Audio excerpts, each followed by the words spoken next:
not being recorded, but the slideshow's being recorded with me underneath it from a different camera angle.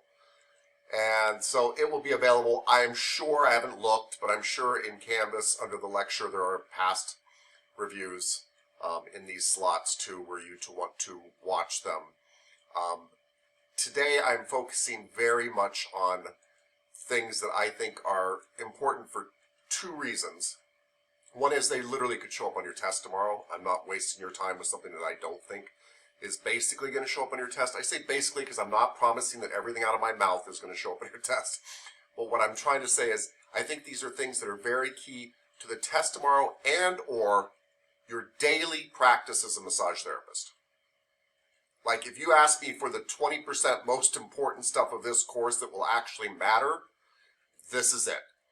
I have to admit it will not matter if you understand how a heart works. You will never massage a heart. Emotionally you might, but not, you know what I mean? So if you forget the name of the valves between the chambers, it doesn't really affect much of anything as a daily massage therapist. But muscular anatomy and actions totally separate, you know, the kind of average massage therapist from the very good ones. So everything we're covering today, in my opinion, is extremely important. And it's also being covered in a way that I would hope you could take with you for many, many years from now and be able to kind of remember these kind of concepts so that you're not just having information slowly kind of dwindle out of your brain, but you've remembered things like, well, I know all the flexors are on the anterior forearm. Like I'm going to remember that for the rest of my life, and therefore I know that this muscle has to probably be such and such. Like that's the stuff we're going to be going over today, and that will serve you very well tomorrow. But it will serve you, in my opinion, all of your tomorrows. This is stuff that I think about almost every time I'm doing a massage. Maybe not every client, but it's stuff you would use on a daily basis. Cool. Any questions before we get started? What is the meaning of life? Where do babies come from? We should have covered that already, actually, in the earlier anatomy stuff. Wait, where do babies come from? The stork! Just asking for a friend. The stork! You know, when I saw my kids be born, it was so miraculous that I honestly was like, I knew there was a baby inside my wife. Like, I know that. I'd gone to school. I saw her tummy grow. And I was still like, there's a baby in there. Oh my God. It was just like, it's mind-blowing. It'd be like if you're eating dinner with somebody and they just threw up a kid. Like, it's just, you're like, where did that come from? I knew it was inside you, but now it's outside of you. It's just mind-blowing. Like I think, especially as a male, I could not comprehend it. Like, I know it's real, but I just was like, boom. Anyway, if you would have told me a stork, it would have been much easier to believe. Because I've seen storks, and they carry the baby, and yeah. It's amazing. You guys can create life. Half of you can create life. I have a quick little story about that. So there's Please. A little boy that I know. He's like 5 years old, and his dad is in a different relationship with his mother. And so his dad has a girlfriend, and his dad's girlfriend is pregnant. And so the little boy went to the dad's girlfriend and said, "You're having a baby, and I heard that it's going to be my brother." And she was like, "Yeah, it's going to be your brother." And he said, "Well, can you explain to me why you're pregnant and why your stomach is big and my mom's stomach is not big?" And then she was like, "Well, maybe you got to ask your dad those type of questions." And so he went to his dad and he asked his dad, and he was like, "Well, maybe you can explain to me because I don't understand." He's a very smart little boy. He said, "Maybe you can explain to me because I don't understand. She's not my aunt. She's not my cousin. She's nobody related to me. So how is this baby going to be my brother?" Like, he totally just did not understand. And then his dad said, "Go ask your mom." So I just kept sending it up to different people. But yeah, they're so curious. Well, they're so curious, and kids are so good at stating the obvious, I guess, in a very clever way that catches us off guard as adults. And they say the things that we don't want to deal with and make us have to explain difficult situations that I think we're all just like, oh, that's the way it is. But they're really good at kind of boring down on that. Yeah. Thank you for sharing. Yeah. All right. Sorry about that, guys. That's where babies come from, though. That was important to cover too. Yes. Okay. Let's go around the room and ask some questions. I hate to tell you, if the questions seem to be giving you a hard time, I'll probably be talking to you a lot. And if you seem to be acing through them, I won't be talking to you as much because that's kind of the way things work. Yeah. Let me share my screen. Mr. Penrod, we're going to start with you. Why? Because I don't really like you very much. And no. Rude. No, actually, I have a great deal of confidence in your anatomy ability. And so I think it'd be nice if you kick this off for us. All right. Depends on the day. Yes. Well, hopefully this is a good day for you. All right. So what muscle is this? I'm gonna guess the brachioradialis. You would guess correct. By the way, does it come from the brachial region? Yes. Yes. Does it run down the radius? Yes. So brachioradialis was a really good guess, just based on that kind of concept, right? Sir, this muscle is obviously a muscle that helps you do a flexion of your humeral ulnar joint, your elbow. And it can actually help you do a part of a supination, part of a pronation. But this muscle has some other significance. Is there anything else you can tell me about why I would care about this muscle and its location? It divides the extensors and flexors. Yes. It divides the extensors and flexors. If you guys drop over medially, which is really anterior on this person's arm, but if you go over towards his leg, you will be on the flexors. If you go to the outside of the arm, you will be on the extensors, which the outside of the arm is the back of the arm in this picture. But anyway, thank you, sir. That's exactly what I wanted to hear. I think we are good to go. Let's move along. Miss Mitchell. Yeah, Miss Mitchell, what muscle is this again? the brachioradialis, Yeah, and what does it do? What does it divide? the extensors from the flexors. Yep. Which side are the extensors on? The extensors are on the posterior side. Yes, they are on the posterior side, exactly. They're on this side. And which side are the flexors on? The anterior. Yes, thank you very much. That's brachioradialis. Okay. By the way, I don't expect you to necessarily get this immediately, but I'm happy to walk through it with you. If you had to guess what this red muscle was that he is pointing at, can you guess? Well, it's an extensor. Thank you. By the way, 100%. And by the way, on a test, if there was 4 choices, I bet you 2 of them would be extensor and 2 would be flexor. So right now she can wipe out flexors from that test. She doesn't even have to look at them. Right? It's an extensor. Yeah. So anything else about it that you... Again, I'm happy to walk you through this, but you're doing great so far. Like extensor, because it doesn't go to like the pinky or the thumb, so it's digitorum maybe? Yeah, it doesn't even go to the digits. It's going to help you extend the wrist or the carpals. Okay. So it's extensor carpi Radialis. because it goes by the radius. Extensor carpi radialis. Don't worry, it won't be longus or brevis on the test. You don't have to worry about that stuff. I mean, it might say longest, but there won't be a choice of brevis. Do you guys see what she just did? Because this will stick with her forever. She said it's on the back side of the arm. Must be an extensor. It bends the wrist, carpi. And it runs along the radius, extensor carpi radialis. Really well done. Thank you, Miss Mitchell. Miss Magruder. Yes. Miss Magruder, what muscle is this? Brachialis. Brachialis? Brachioradialis.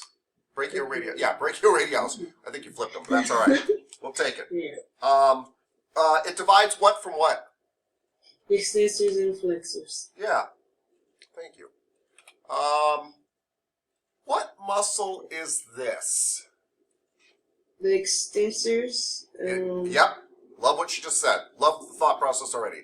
It's an extensor. Carpi. Carpi, yes, carpi. And it runs along what bone?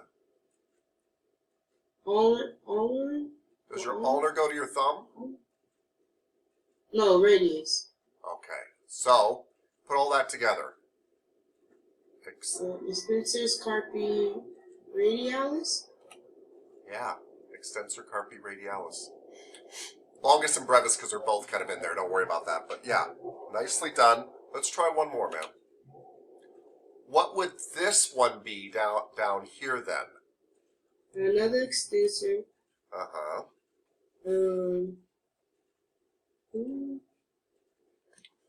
Again, the wrist.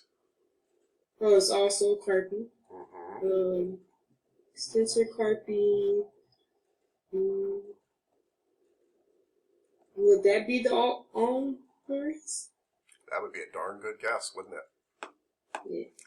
Thank you, ma'am. Thank you for thinking. I don't mean like you don't normally think, but I meant thank you for thinking. I prefer thinking students as opposed to memorizing students. You will go much further in life. Fantastic. Thank you. Really good. And under pressure. I like it. Okay. Mr. McClure.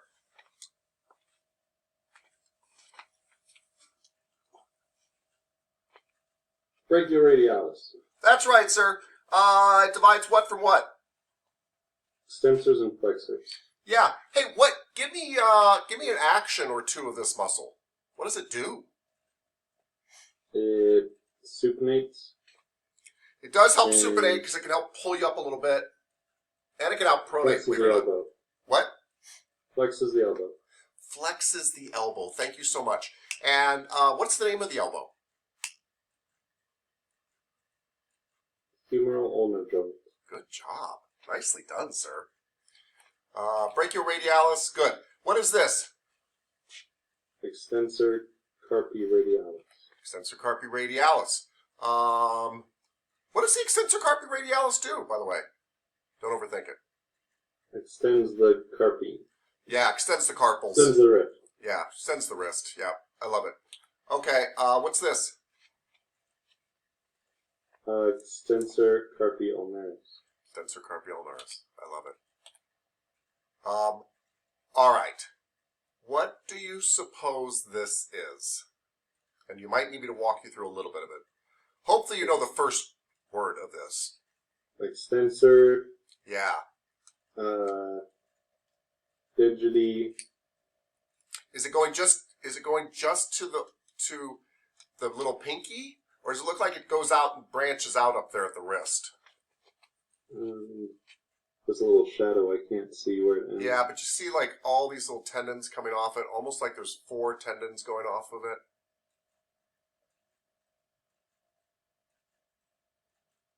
Well, let's just suppose there's 4 I can't remember what the fingers are called. Does it go past the carpals? Yeah, it doesn't show on here, but it does. Yeah.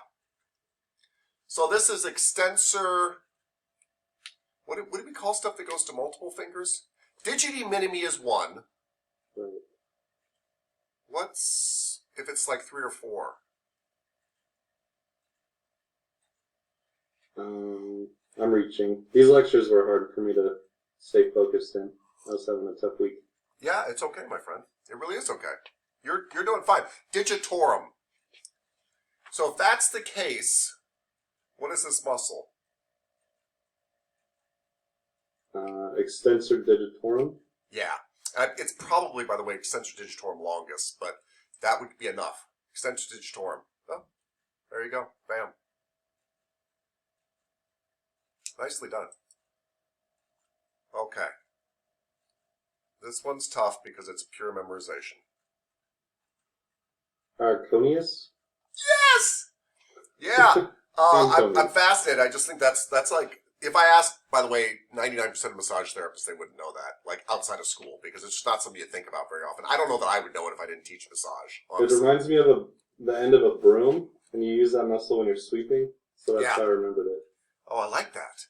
I like that. So, since you said you use it when you're sweeping, it sounds like you know the action of it.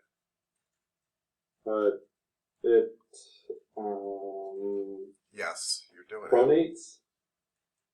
There's no. It's not a supinator or pronator. Oh, it isn't? Goes across the elbow, so it does something to the elbow. Oh, it's a flexor. It's on the back side, though. It's kind of back here. Oh, the extender. Yeah. Let me just guess every possible action. Sure. It's an abductor, extender, pronator. Yeah. Circumductor. It extends. It is a weak extender of the elbow. You have a very strong extender of the elbow. These are the only two extenders of the elbow, by the way. What is your super strong extender of your elbow? Triceps brachialis. Well done, sir. You did great. You really did. Thank you. Thank you, thank you. Okay. Am I off the hot seat? You're off the hot seat for a little bit. Yeah. Okay. Mr. Bigelow. Yes. What is this muscle? Brachioradialis. Yes, sir, it sure is. What does it divide? It divides the flexors and extensors. Yeah. What is its main action? Flex the elbow. Yeah. What is the fancy dancy name for an elbow? The ulno-humeral. Sure. Humeral ulnar is the way most people would say it, but if you said ulnar humeral, a doctor would understand you. They would. No, they Okay. would. They'd be like, yep. Like, they're not, it's a language. You just said, like, Bell and 29th Avenue instead of 29th Avenue and Bell. I mean, they're the same thing. Nicely done. Okay, brachioradialis. Okay, what's this? Extensor carpi radialis. Yeah, I love it. Extensor carpi radialis. So what's this? Extensor carpi ulnaris. Yeah, it extends the wrist and it runs along the ulnar. Extensor carpi ulnaris. Nicely done. And what is this? This branches out into 4 tendons and goes towards the fingers. Extensor digitorum.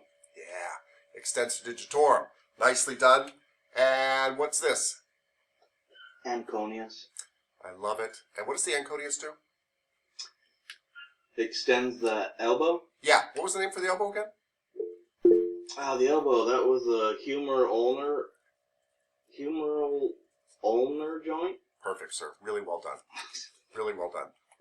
I see you, Miss Cuppage. 1 second. What's this muscle? Don't overthink it.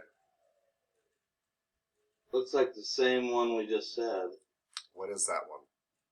Brachioradialis? Well, it is coming from the brachial region. It is running down the radius. It's just he's twisted his wrist a little bit, and you are 100% correct, sir. Nicely done. Nicely done. You're off the hot seat, sir. Miss Cuppage! Yeah! You feeling left out? You're muted, by the way, if you are talking to us. Although I kind of like it like this. Oh, wait. Oh. Aha, you're funny. Why sometimes does the muscle have longest in it when it's really long, and then other times a really long muscle doesn't have longest in it? Okay. Because there's no brevis? This is true. What I'm about to tell you is true 99% of the time. There is one exception that I can think of, although I can't remember the name of it. But it's kind of like, remember the adductors? You had adductor magnus and longus and brevis. Yeah. But there was actually an adductor muscle that was longer than the longest, but it was called the gracilis, right? That kind of. So longus and brevis is just in relation to if there's a second muscle doing the same thing. It is not how long it is. It's if you have two flexor carpes, running along the same bone, and one's long and one's short, you call one the longest and one the short, the brevis.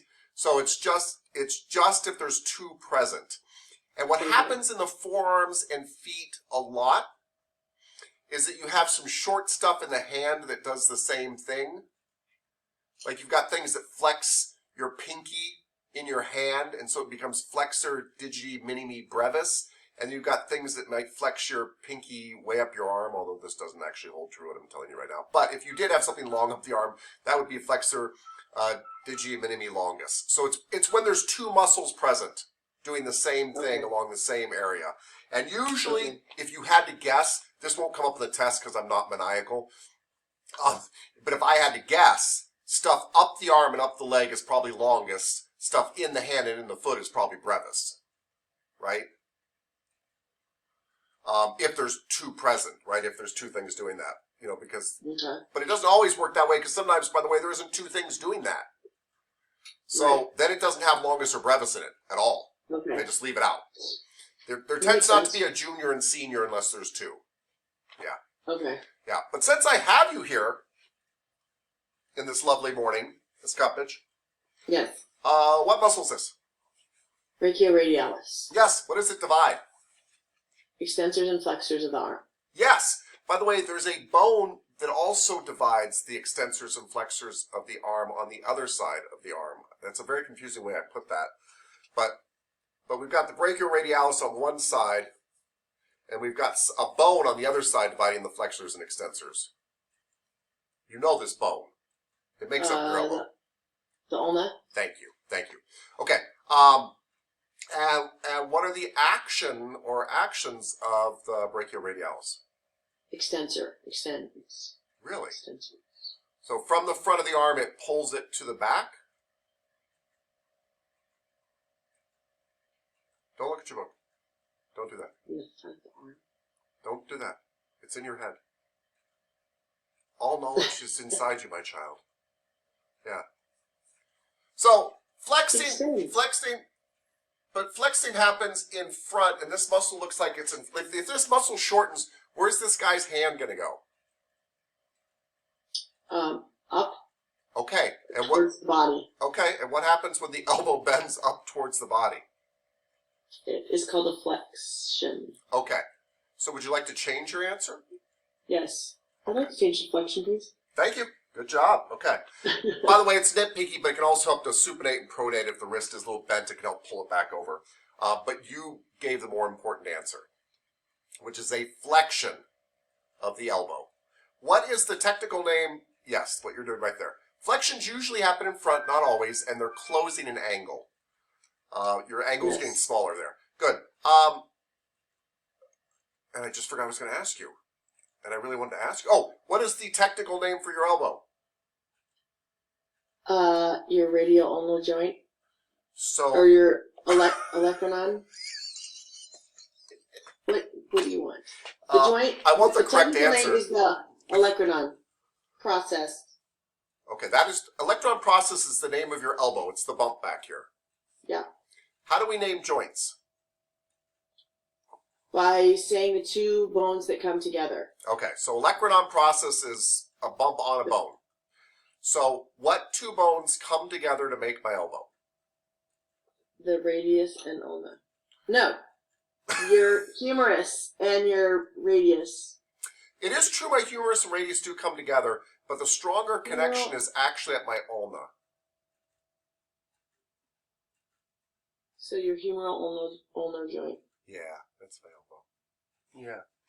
Hang in there with me. The ulnus and the radio come together at your wrist. Wait, say that again? The radial ulnar joint is at your wrist. Yeah. And the reason we say it that way is the radius kind of fans out there and more of your carpals interact with your radius, whereas more of your humerus interacts with your ulna. Yeah. The strength of your elbow comes from the fact that your humerus and ulna interact heavily. The radius is just kind of hanging out on the side. The strength of your wrist comes from the fact that your radius and your carpals go together there. So that'd be the radial carpal joint. Yeah. Very good. Cool. Are we doing okay? Yeah. Okay. You're just rubbing your face a lot. Want to make sure you're okay. Okay. So, Ms. Cupage, what muscle is this? That is your extensor carpi.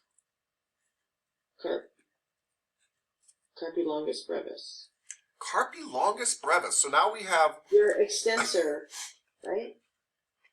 it. That's what it's pointing to. It is on the backside of the arm. Extensor is an excellent guess at this point. And it goes to your carpals. And Extensor it's on the carpi is radius excellent. side. Okay, so what is the name? Extensor.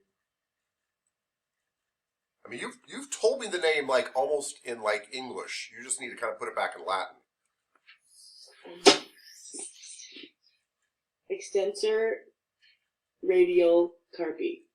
Cool. Carpi radialis. Yeah, that's really good. I mean, first you had it out of order, but you would have gotten it right on a test because you would have seen those three words together. Extensor carpi radialis. Yeah.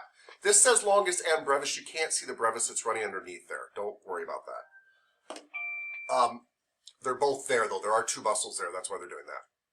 Extensor carpi radialis. Cool. So if that was extensor carpi radialis, what is this? That is extensor.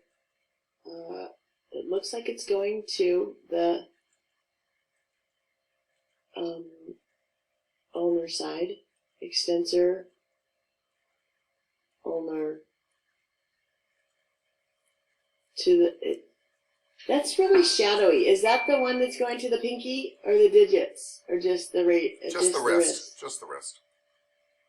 So extensor ulnaris. Extensor ulnaris. Yeah. So it's an extensor muscle that runs by the ulna. Yeah. I love that. What does it do? What does it extend? He's doing it right now, actually. He's actually showing you what it does. He's extending his wrist. Good. So please put wrist in your answer. Carpi. Cool. Now put the other two words with that in your answer.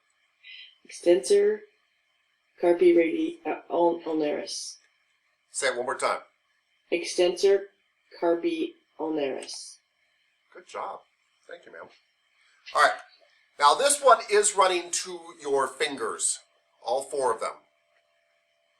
Extensor carpi digitorum. I didn't say it's bending your wrist. Extensor digitorum. Yeah. Extensor digitorum. Nicely done. Nice. What muscle is this? This was just pure memorization. Anconius. Anconius. Yeah. Very cool. What does it do, by the way? It extends your elbow. Yeah, it does. Really nicely done. What's the technical name for your elbow? Olecranon. That is, yes, actually you're right. Thank you for answering my question. I meant to say, what is the technical name for your elbow joint? Your humeral ulnar joint. Nicely done, ma'am. Good job. What muscle is this? Your brachioradialis. Nicely done. Boom. This is going to be tricky. What do you think the first word is in this muscle? Flexor. Yeah. And it's going to your palm. Flexor palmaris. Yeah, that's my guess. Flexor carpi radialis. I completely blew this one myself. That, by the way, it's too vague. I wouldn't have put it on a test, just so you're not stressed out about it. Flexor carpi radialis, because there is one that goes closer to your ulna. Yeah. Sorry for leading you astray there. Flexor carpi radialis. Yeah, it runs, by the way, in my defense, and I am being defensive, it runs very close to the palmaris. We'll get to that, though. Yeah, because it's in between kind of where your radius and ulna are. Yes, well. it's because there's one closer to the ulna side that we'll see later, but it's, yeah, and there's a palmaris that comes right next to it. Anyway, we'll get back to that. Good job. Really well done. Yeah. Cool. Cool. Cool. Miss Dowler. Yep.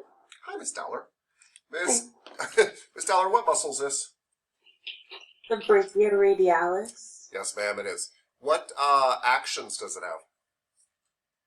flexes the humeral ulnar joint and assists with pronation and supination. Yes, because when those things, you can get them half up to neutral again.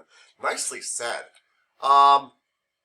Can you tell me what this is? Probably because you remember from me making a mistake with it. The flexor carpi radialis. Thank you, flexor carpi radialis. That one got me too. By the way, we do notice how the flexors are all coming from the medial epicondyle up here, right? They all have to start from up here. That's where all your flexors start. And they kind of run diagonal up here. They're saying this one kind of gets over by the radius. It's a far cry, if you ask me. But here, there you go, flexor carpi radialis. What is the action of flexor carpi radialis? Flexes the wrist. Thank you. Okay, what do you suppose this is? This should make more sense. Yeah. The flexor carpi ulnaris. Yes, that one, if we're wrong, yes, good. That one makes sense to me, too. So it runs right along the ulna. It flexes the carpals, right? It doesn't go to the fingers. And it's the flexor carpi ulnaris. Very, very good. Nicely done. Okay. This one, well, what do you suppose this is? The flexor digitorum profundus. Wow. Let me think. Is it profundus or the superficialis? It is either the flexor digitorum profundus or superficialis, but it's the profundus. Wow. The student surpasses the master. Very nicely done. I wouldn't put both, by the way, right next to each other. It's too much. The fact you got flexor digitorum is amazing. You know it's on the anterior forearm. You know it's a flexor. You see it go to the digits. You got it. But you nailed it, Miss Dowler. Nicely done. If that was the flexor digitorum profundus, what is this? I know it's also going. Look at the tendons here. The palmaris longus. No. It's going to the digits still. Oh, the flexor digitorum. Yes, but not profundus. Superficialis. Superficialis. It's the one more on top. Good job. Okay. Really nicely done. Again, I wouldn't have both those answers on a test. I feel like it's too nitpicky. Nicely done, though. Nicely done. Okay. Here, just because you already... Here. Just just because you already kind of said this, Miss Dowler, what do you suppose this thing is? It's not running to digits. It's running... That's the palmaris longus. That's the palmaris longus, yeah. These are, by the way, these are the hardest muscles in the body, what we're doing right now, in my opinion. Nicely done. Thank you. Thank you, ma'am. All right, everybody. I think that is a good place to take a 10-minute break. We'll come back at 9:10 and take it from there. All right? 9:10. See you guys back. All that good stuff. We're moving right along. It's your last day of review. Yeah. Hang in there. We're good. Yeah. We're so close to the finish line. Yeah. Okay. Let me reshare this with you a little bit.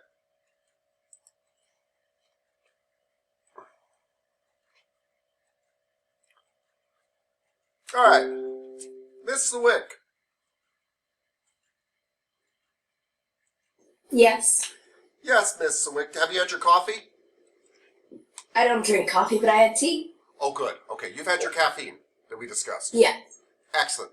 Miss Zwick, what muscle could this be? Flexor palmaris or palmaris longus, something like that. Yeah, this is actually flexor carpi radialis, but it's the one I got wrong too. Oh. But I love that you said flexor. I love that you recognize it's either going to the palm or across the wrist. I guess it is a little on the radius right there. Yeah, it's really it's a tricky one. Anyway, I still like the logic. All right. Given that, what's this muscle? Flexor carpi ulnaris. Yeah, flexor carpi ulnaris. Nicely done. Good. What's this muscle? Flexor digitorum profundus. Yes, nicely done. What's this muscle? Flexor digitorum superficialis. Yes, nicely done. What's this muscle? That one's palmaris longus. Yep, palmaris longus. Nicely done. What's this muscle? It kind of looks like it's got two heads, so maybe the biceps? Biceps. There are a couple biceps in the body. Which bicep? Oh, brachii. Obviously, it's on the brachial region. Yes, it is. Biceps brachii. And by the way, I think this would not be on a test, but I think they're just pointing out, what do you suppose this tendon is called? The biceps tendon. Yeah, biceps tendon. Thank you. I don't know why that's in there. Okay, Miss Sawick, what's this muscle? Well, it's not the aconius, because that's on the back. That's right. And it's running down. What's it start with? What's the first letter? Well, I like that, but I'm not going to give it to you. You're not going to give me the first letter? Nope. It's going from this epicondyle, and it's going to reach over and grab the radius. What would happen if this thing pulled, if it contracted? Oh, the pronator. Yes.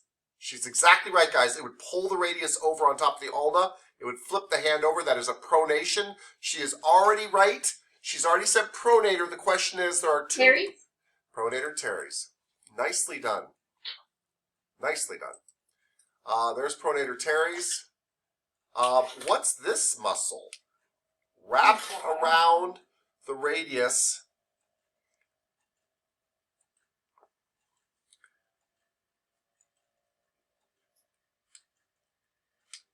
This one's a little tricky. However, if you think about it, it kind of helps to rotate the radius, which you would need to do to get it out of a pronation. Supinator. Yeah, this is your supinator. What's the other supinator in your body that's not called supinator? Biceps brachii. She's 100% right. There are two supinators. One is called the supinator. The other one is the biceps brachii. It's a powerful supinator as well. Nicely done. This is a group of muscles. This is a group of muscles that go to your thumb. Thumb extensors. Yeah, it's almost all your thumb muscles right there. These are just called the long muscles of the thumb. All of them would have a certain word in them, though. All of them would have a certain word in them. What? Polycis. Thank you, polycis. And if those were the long muscles of the thumb, what are these? The short ones. Short muscles of the thumb. Thank you, ma'am. Cool. Awesome. Good. Okay. Let's hold on a little second here. Oh yeah, that's true. We'll get to that in a second. All right, bear with me, everybody. Whoa! Crazy times. Hope you're all taking notes on this. Okay. All right. Okay. I don't even know what he's talking about there. Okay. Miss Tops. Hello. Hi, Miss Tops. Miss Tops, what muscle is he pointing to on the outside of the foot here? Is that the abductor digitorum? That's what I think it is. I think that's an excellent guess. Abductor, abductor digiti minimi. It's on the outside. It pulls the outside. It's going to the small digit, digiti minimi. You are 100% right. Fantastic. What are both these muscles? It looks like they want both of them. So let's maybe start with this one. That is the flexor digitorum brevis. Yeah, flexor digitorum brevis is an excellent guess. It's in the foot. That's where she got the brevis. But more importantly, she got flexor because it's on the bottom. It's going to the flexor digitorum. And what do you suppose this is? The flexor pollicis brevis. Yeah, it's either that. I actually think this is an abductor hallucis. Adductor hallucis? Yeah, and again, I wouldn't put something that nitpicky on there, but you have the right idea. It's because it goes slightly to the outside, and there's actually a flexor hallucis that fits right in here. Very well done, though. Really well done. All right, so if that's true, what's this? So that is the extensor digitorum brevis. Yeah, nicely done. Nicely done. You just said this, but go ahead and say it again. That is the flexor digitorum brevis. Yeah, nice. That's just your plantar fascia, all the fascia that makes up. Yeah. Plantar aponeurosis, same thing. What's this? That is the extensor digitorum longus. Nice. Nice. Really good. That's all your extensors together. Last one. What's this? That is the extensor hallucis longus. Extensor hallucis longus. Awesome. Yeah. Really fantastic. I love that. You'll remember that for the rest of your life. I love that. Because the way you're putting it together. Really good. Miss Flores! Somebody raise their hand? No? Miss Flores? Hello? Going once? Twice? Right here. Oh! Miss Flores! Hi, teacher. Hi, student. What are you going to call me once I'm not your teacher anymore? Teacher. Oh, still be teacher. Just forever. Yeah. Okay. All right. Okay. Miss Flores, what muscle is this on the outside of the foot, going to the pinky toe here?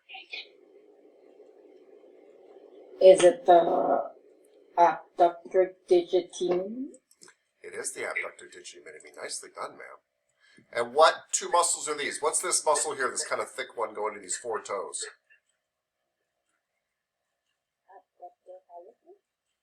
So,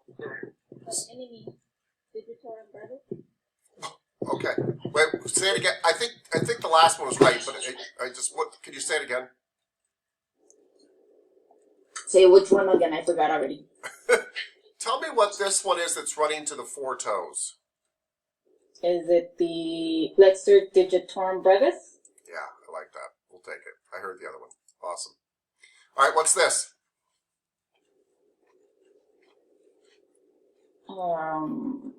Extensor digitorum brevis? Yeah, awesome. It's on top and it's an extensor. It's going to the digits. That's what I'm really looking for, extensor digitorum. Brevis is icing on the cake, but yeah. What is this one? Flexor digitorum brevis? Yep, nicely done. What is this? Extensor digitorum longus? Yeah, nicely done. What's this one? Extensor hallucis longus? Yeah, nicely done. Okay, last one, ma'am. This one is not, I mean, it is, anyway, I'm not going to say anything. I can give you a clue, though, if you need it. Is it the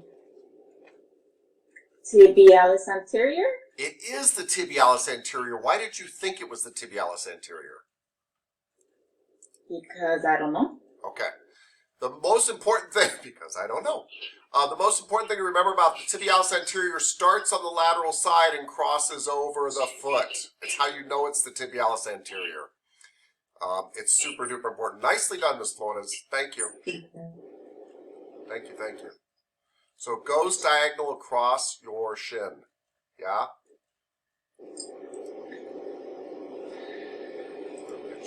Cool. Awesome. Okay.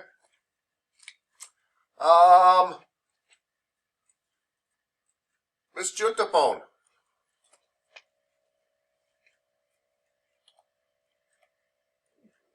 Hello. Hello, Miss Juntapone. Miss Juntapone, what is this muscle? Gastrocnemius. Gastrocnemius. Yep, thank you. What's this muscle?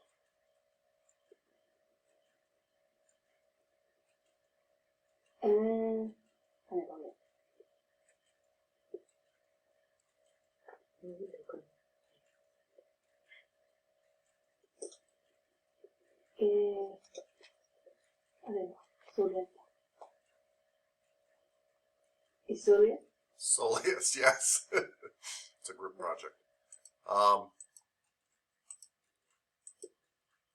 What's that tiny little muscle there? It's the third calf muscle. Plantaris. Plantaris, yeah. Good. So what are the three calf muscles? Yeah. You just said them. Can you tell me the names of the three calf muscles? Gastrocnemius, soleus, plantaris. Thank you, ma'am. Thank you, thank you. Mr. Kachekian. Yes. Mr. Kachekian. Oh, look at that cute little plantaris, sir. Longest tendon in the body. It's adorable. Yeah. Little trooper. What are these two muscles here, sir?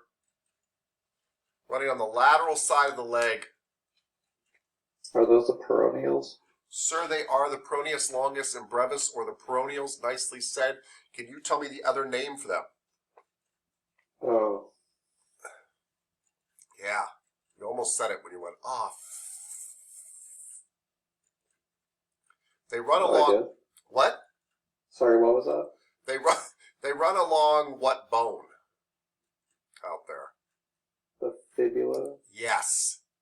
Oh, the fibularis longus and brevis. Nicely done. Peroneus longus and brevis, or peroneals, and the fibularis, or the fibularis longus and brevis. Really nicely done. Thank you, sir. What muscle is this? Still me? Still you. Yes, sorry. Oh, that's the rectus femoris. That is the rectus femoris. Why do you not think it's the vastus intermedius? Because it's not it's not closer to the medial part of the leg. Well, that's the vastus medialis. I meant the vastus intermedius, which is right dead center, right where this muscle is. Oh. You actually can't see it because it's underneath this muscle, but what made you know this was the rectus femoris? Because there's something special about the rectus femoris. It's wider. And it's longer. The fact that And it's longer. the fact that it disappears underneath this guy's shorts or underwear is key, because it means it's going up to his hip. It's going up to his hip. Remember, this thing could cause the anterior tilt of the hip. Anyway, you are right. Rectus femoris. Beautifully done. One more, sir. What is this muscle that runs diagonal across the leg? It looks like the sartorius. It is the sartorius. Thank you, sir. Thank you. Now you're done for a minute. Miss Kilpatrick.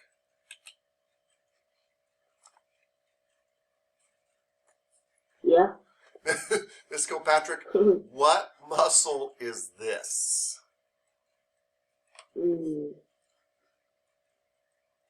I want to. The vastus. Thank you. By the way, already you are off to an excellent start. It is a vastus. Vastus. This the L word. I know you want to say vastus lateralis, but don't, because it's not Okay. that lateral. It's Okay. in between the vastus lateralis and vastus medialis. So what's the third vastus? It's not lateralis and it's not medialis.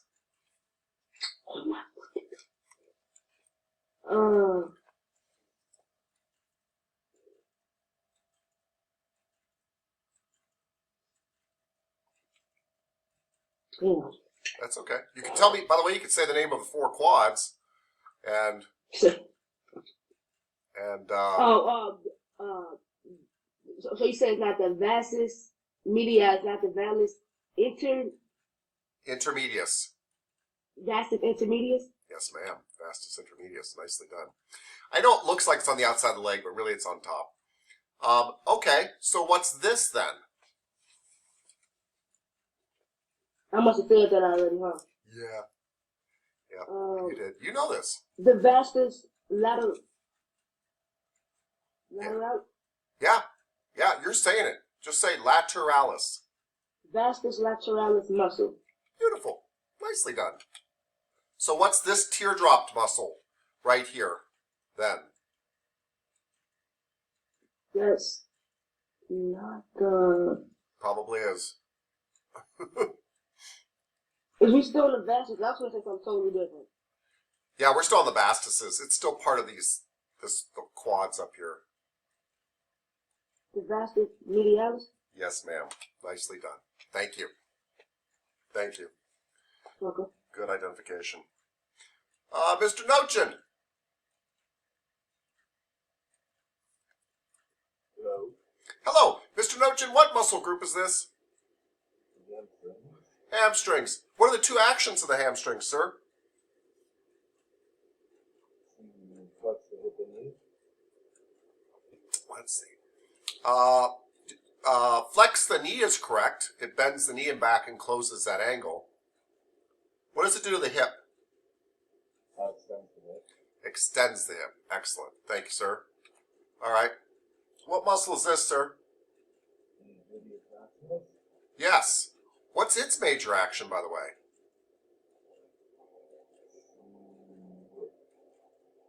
Flex the hip.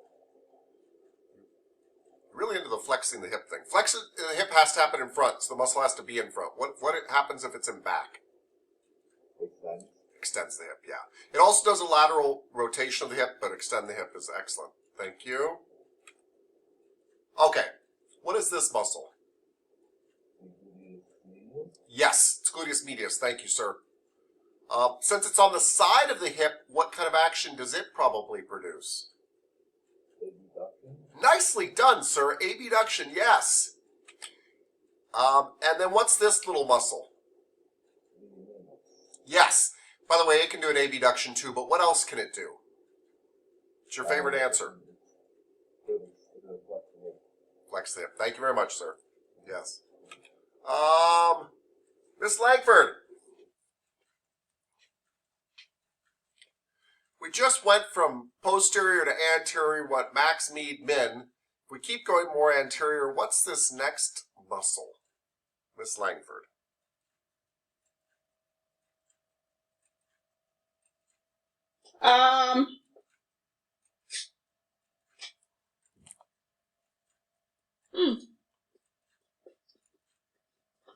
Give me 1 minute. Okay.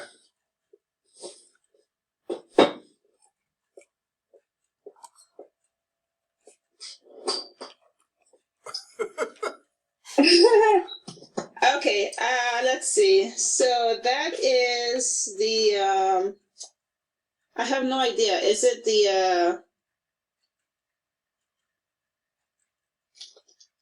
is it a gracilis? Well, we're on the outside of the leg, not the inside. So it can't be an adductor. And all your adductors are between your legs. This person's laying on their side. This is the outside of their hip, basically. I mean, that muscle's almost in front, but yeah. I know it's a weird picture. Yeah, it's really weird. Yeah. Is that the, It feeds into the IT band. okay, so I was thinking, that's the tensor fasciolate? Thank you, ma'am. Either one. Tensor fascia latte, tensor fascia lata, anything you want to say. I love it. Very nicely done. Good. Okay, now we're on the inside of the leg, the medial side of the leg. What muscle is this?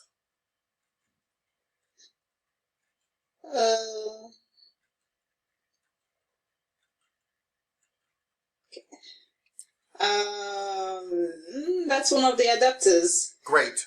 That's what I really wanted to hear you say more than anything. Honest, I'm not kidding you. That's how I want you all to think. I'd rather you get like a tiny little derivation off, but like know where you are on the body. So that's one of the adductors. Okay. So do you want to narrow it down from there? Do you think it's adductor magnus? Okay, so there's 5 of them. This one has the word adductor in it. Yeah. Okay, so there's 3 of them.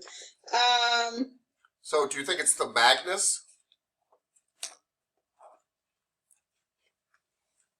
Is it a magnus? Well, does it look huge, and is it kind of almost posterior, acting like a hamstring? Is it massive, like Magnus? Maybe it's the brevis. Maybe it's the brevis. I think I would go with that. Good. Adductor brevis. Thank you. Thank you, thank you. Well done. That's exactly how I want you to think. To be like, okay, perfect. Thank you, Miss Langford. Miss Lopez Moreno. Hello. Hello, Miss Lopez Moreno. What's this muscle, the darker red one? What? We're still in the adductor group, right? Yes, ma'am, because we're on the inside of the leg. We are still in the adductor group. That's exactly what I want you to be thinking. Awesome. Not the brevis. Not the brevis, because we just did the brevis, and so we know this one is, yeah. The longest? The longest. Let's see. The longest. Nicely done. Nicely done. Okay. So what's this muscle here in red?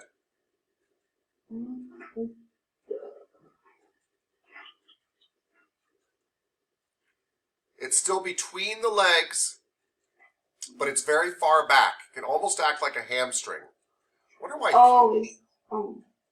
I want to say the magnus, but it's Yes. not big like one. It is Oh, big. but it's, oh, okay. This is huge. And the magnus, by the way, I repeat the most important things you might want to know about these muscles. And the magnus, I'm not talking to you, I'm talking to everybody. The magnus is really important because it's so far back that yes, it acts as an adductor, but it actually acts as a hamstring too. It's so far back. And all the other adductors stack up in front of it. When you're rubbing the back of somebody's leg and you think you're rubbing their hamstrings, you are, but I guarantee you're hitting the adductor magnus too. Very cool. All right. Then what is this, Miss Lopez Moreno? We're on the inside leg again. It goes to the knee, so I want to say the gracilis. Oh, Miss Lopez Moreno, thank you. Thank you. I'm really serious. That's exactly what I want to hear. It's an adductor, but it goes to the knee. No other adductor crosses the knee. She just said the most crucial thing about the gracilis. It goes down to the knee and inserts. Do you know the goose foot thing it inserts into, what it's called, Miss Lopez Moreno? Oh. That's tough, I admit. I have to look for my notes on that one. It's the pes anserinus. I'm sorry. Yeah, it's where the sartorius and the semitendinosus. And I make a big deal out of it because it provides stability to the inside of your knee. Nicely done. Nicely done, ma'am. I love that. I love that kind of thinking. It's an adductor and it goes to across the knee, so therefore it must be the gracilis. Yeah. Miss Ramirez, madam. Hello. Hi, ma'am. Hi. What muscle group do you suppose this muscle is in right here that's on the inside of the leg? Even the group. The adductors? It is, thank you. So you now have narrowed it down. And what are the name of the 5 hip adductors?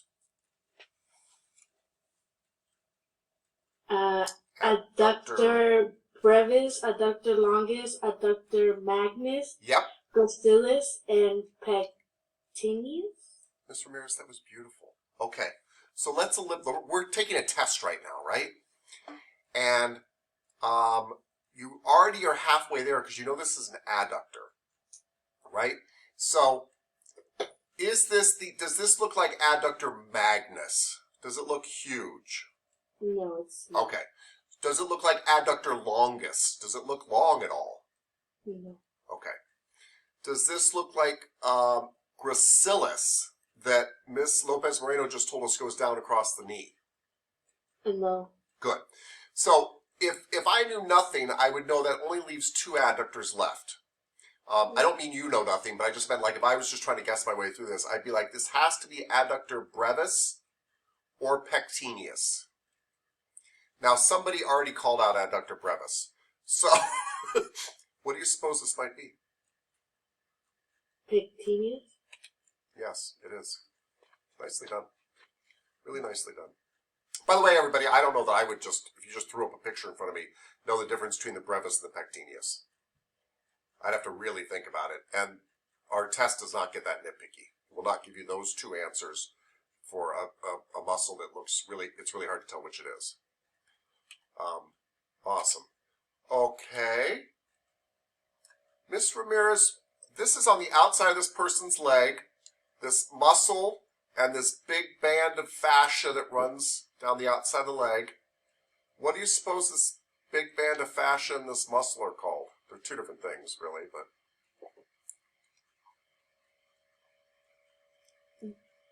That's lateral, right? It is lateral. And it's not a quad or something like that. It's lateral, though. Yes. You've got a big band of fascia. You've got a muscle that tenses up, you know, all this fascia here. That's a lot of fascia, by the way. And we've got this band, basically, of fascia or tract. The IT band? This is the IT band. So if this is the IT band, what's this muscle here that tenses up all this fascia?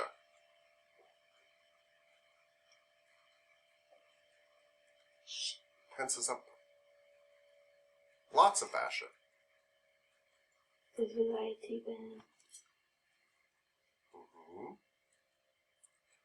What would you call something that tenses fascia a lot? Yes, say it.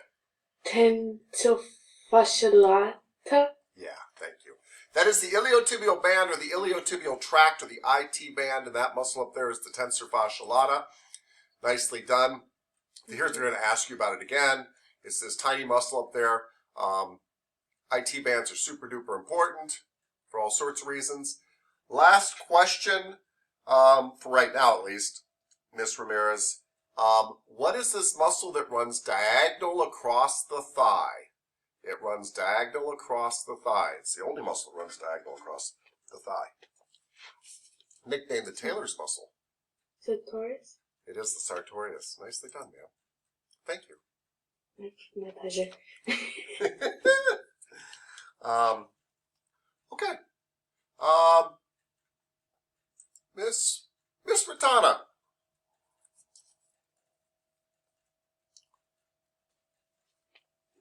Hi. Hi. What muscle is this on this person's bottom? Gluteum maximus. It is the gluteus maximus. And I hope everybody here sees what's really important about the gluteus maximus, besides the fact that it is your most powerful hip extender and gives you a nice cushion to sit on. It doesn't just feed into the femur, it actually feeds into the IT band. This is why often people with lower back problems also have tight IT bands. This whole fascial area here gets tight. We'll talk about that more on Thursday, but that's what's kind of significant about it. Nicely done. This is trickier. Miss Ratana, do you know what muscle this is? It's one of the deep 6 lateral hip rotators. Deep 6? Deep 6 lateral hip rotators, and it can pinch the sciatic nerve, pinch, and therefore it starts with a P. Piriformis? Yes, I thank think. you. You said it perfectly. Piriformis. I'm not making fun of you. That's the way you say it. That was really good. Piriformis. Yes. Pinch the sciatic nerve. Makes a T there with your sacrum. Last one. Ms. Ratana, these are not easy, by the way. This is another deep 6 muscle. It's a 4-sided muscle that goes to your femur. 4-sided muscle that goes to your femur. It's named that way. But it's one of your deep 6. Quadratus femoris. Wow. Could not have said that better myself. Quadratus femoris. Thank you, ma'am. Thank you. All right, Miss Smith, that's a tough act to follow. Miss Smith, hey, what is this? What muscle is this in red?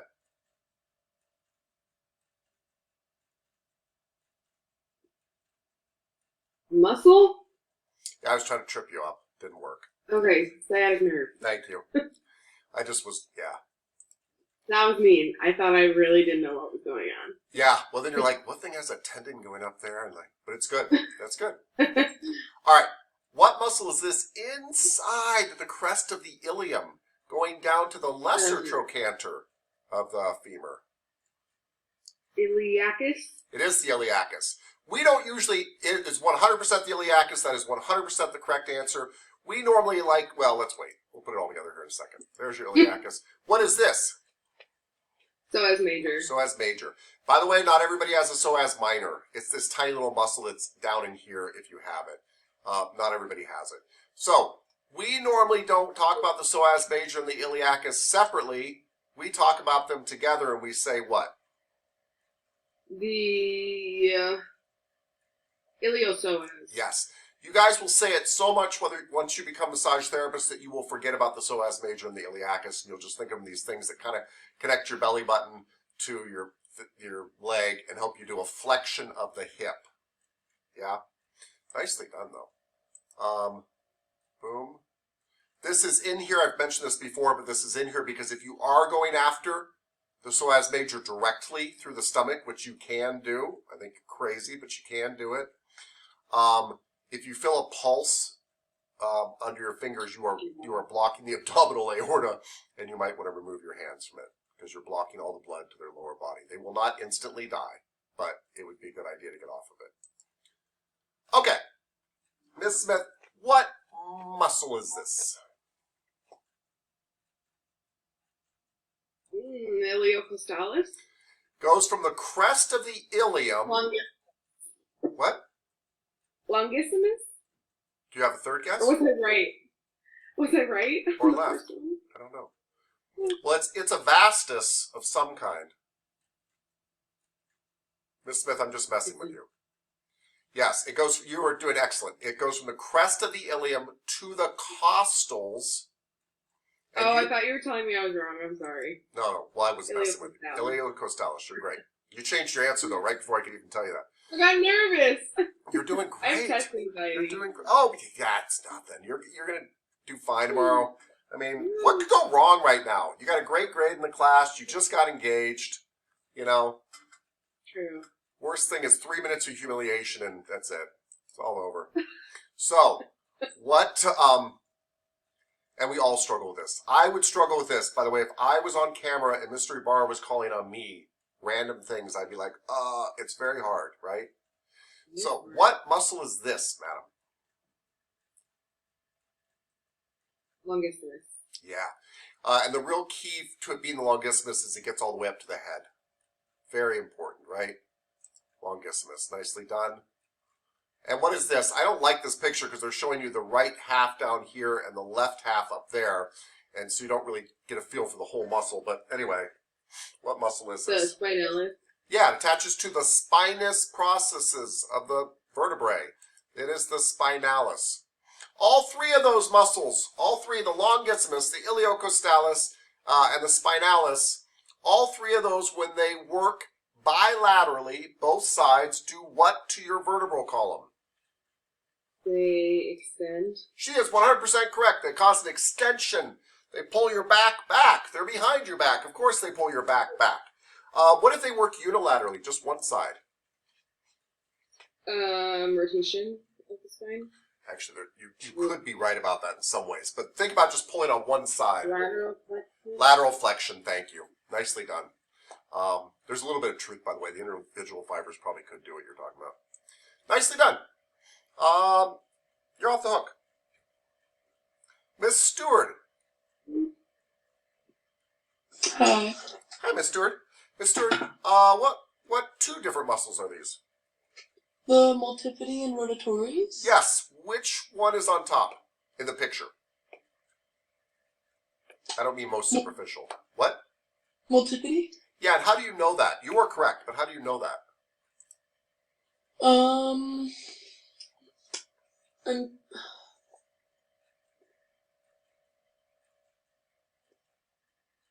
I mean, like, visibly I can see it, but yeah. Also, like... But visually, what do you see that makes them, what makes the multifidi different than the rotatories? I don't know, I guess it's the rotatories, just they're deeper, they're shorter. They're shorter, by the way, that was huge. The rotatories are actually shorter than the multifidi. That is a very valid answer. The fact that but there's something that's like at the tip of my tongue, but I can't think of it. It really both connect to the... It should more be at the, instead of the tip of your tongue, it should be more at the base of your spine. So yeah, it connects to the sacrum? Yeah, the multifidi actually cover the sacrum, the rotatories don't. So you're right, you're right about you're also right about the length. Rotatories are shorter, multifida are longer. Multifida are longer and get all the way down to the sacrum. So that's one of the Do reasons they we brought kind the of have sacrum. the same attachments though? Oh or God, is it yes. just- Yeah, they're Yeah. indistinguishable when you're massaging somebody. Indistinguishable. I can't tell you I'm on a multifida unless I am on the sacrum, because then I'm just like up the spine. I'm like I'm on multifida and rotatories at the same time. Indistinguishable. Yeah. Okay. Well done. What is this?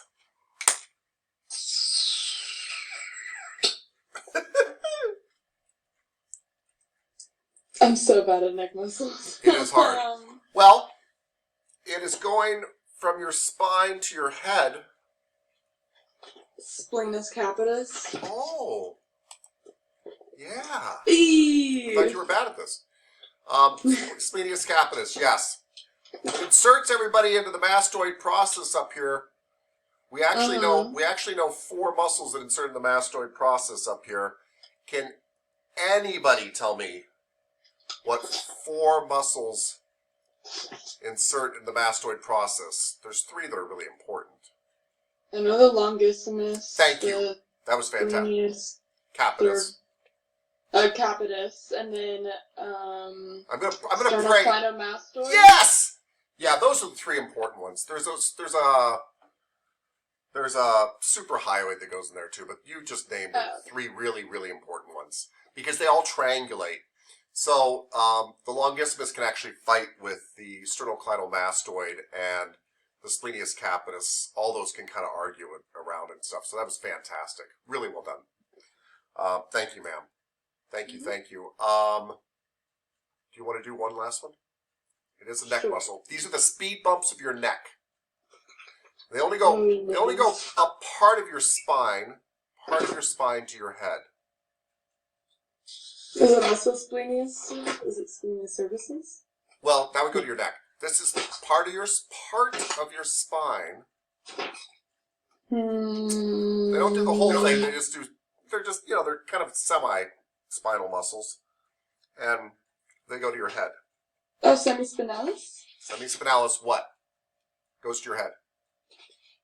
You put a baseball cap on it. Does it capitis? Yes. Or? Okay. Semispinalis capitis. Nicely done. Okay. Thank you, ma'am. Good job. Cool, thank you. Miss Tiscat. Ooh. This is not easy, Miss Tiscat. Hi. This goes from your spine to your head. From your spine to where you put your cap on. Splenius capitis? Splenius capitis. Nicely done. Really nicely done. What muscle group is this? This is 8 different muscles back here. Well, 4 on each side. You don't need to know the names of each of them, but what is this muscle group here called? It's underneath your occipital bone. And suboccipital? Yeah. Everybody, she just said underneath the occipital bone. Suboccipitals. These are super important for people suffering from headaches. They're really, really, really important. Nicely done. Last one, madam. What is this big muscle here? Trapezius. Trapezius. Thank you. Well done. Thank you. One more person, then we'll take a break. Miss Vega.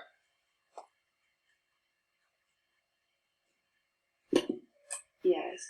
Miss Vega, what muscle group is this? And I don't like that they've got an abdominal in here. Ignore that. But what muscle group is this? It's disappearing underneath the scapula. That's why you don't see them going all the way up, but they basically do. What muscle group is this? Honestly, our brain farting with the muscle group. Sure. All right. Well, what 3? Yes, it's rectus spinae group. Thank you. Awesome. Awesome. Awesome. What abdominal muscle is this? The quadratus lumborum. Yeah, nicely done. What abdominal muscle is this? The external. External what? Yeah. She's 100% right, guys. If you put your hands in your pocket, your arms on the outside, this runs diagonal and down. She's 100% right. She might have been guessing a little bit, but she's 100% right. They are external obliques. Oblique means diagonal. So they are the external diagonal muscles. So what are these, madam? Internal oblique. Internal obliques, nicely done. And what's this? The rectus abdominis. Yep, basically attaches your pelvis up to your rib cage. That's why we do stomach crunches. And last, but certainly not least, what is this one where the fibers are running straight across here? The transverse abdominis. Transverse abdominis. I'd say you earned us all a break, madam. 15 minutes. Yes, Ms. Vega, since you said it, we will do it. 15 minutes, which means we'll be back at 10:07. Yep. Thank you, ma'am. 10:07.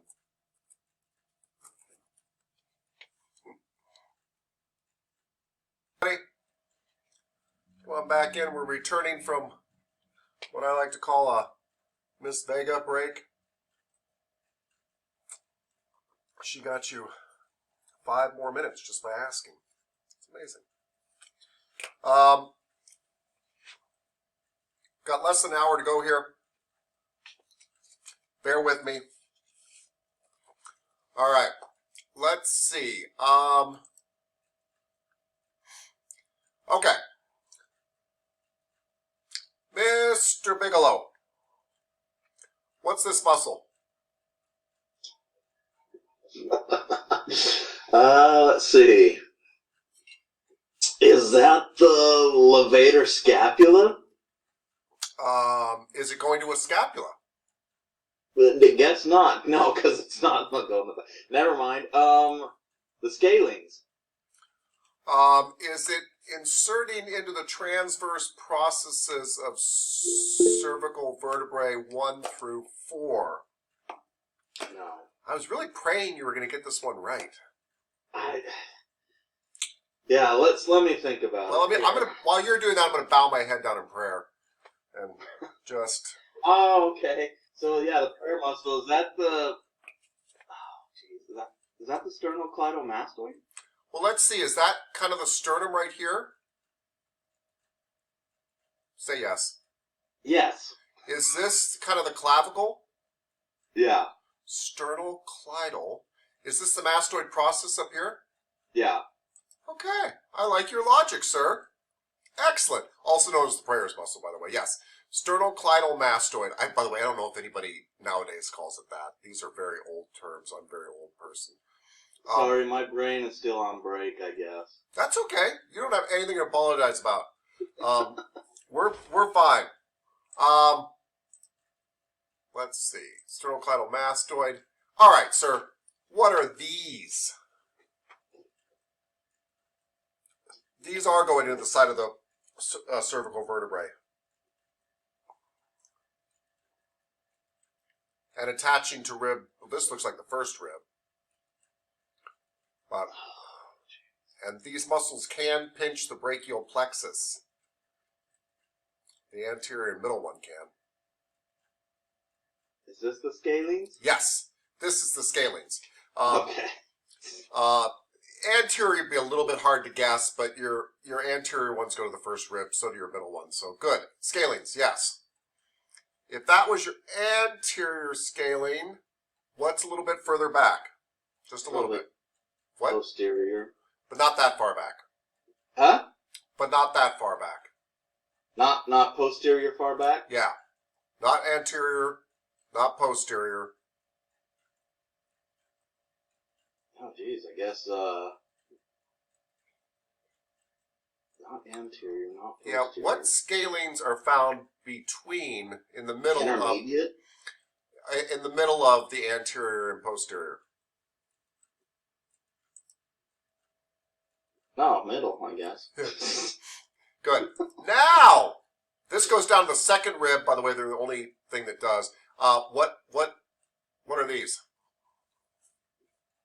The second rib. Yeah, don't overthink it. You said it. So this is posterior? Yes. Okay. Posterior scaling. Yep. Very good. Thank you. Sir, what's this muscle? Looks like the masseter. It is the masseter. You use it to masticate. Yeah. All right. Thank you, sir. Yep. Miss Cuppage. Yes. Miss Cuppage, what muscle is this? Temporalis. Yes, it is. It also is a chewing muscle. Yes, Temporalis, nicely done. I don't know why seated is important. Anyway, but temporalis. Cool. Do you know what muscle this is, Miss Cuppage?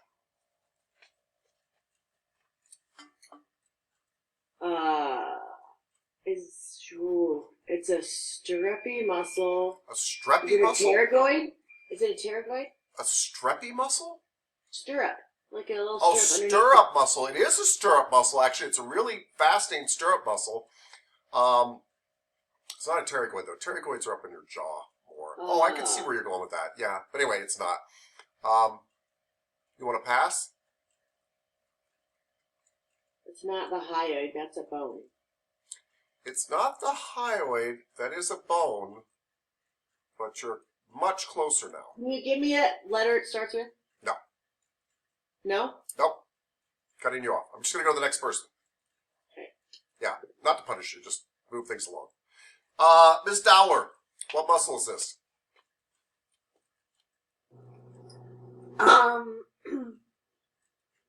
I know that it's a suprahyoid. It is, by the way. So it's a suprahyoid. Remember, I always put my hand like this. You got 4 suprahyoids and 4 infra.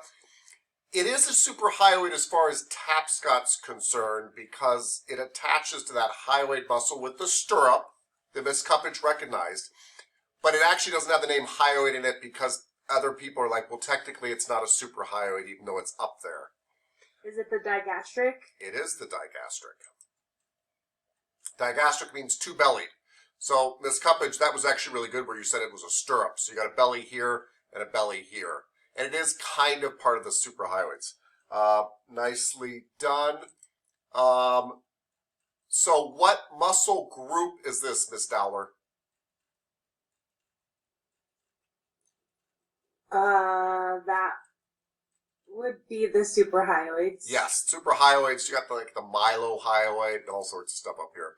Suprahyoids, good. What muscle group is this down here, Miss Dowler? Infrahyoids. Infrahyoids. Thank you very much.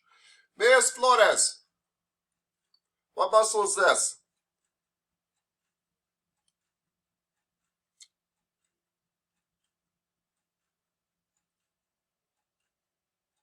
Miss Flores?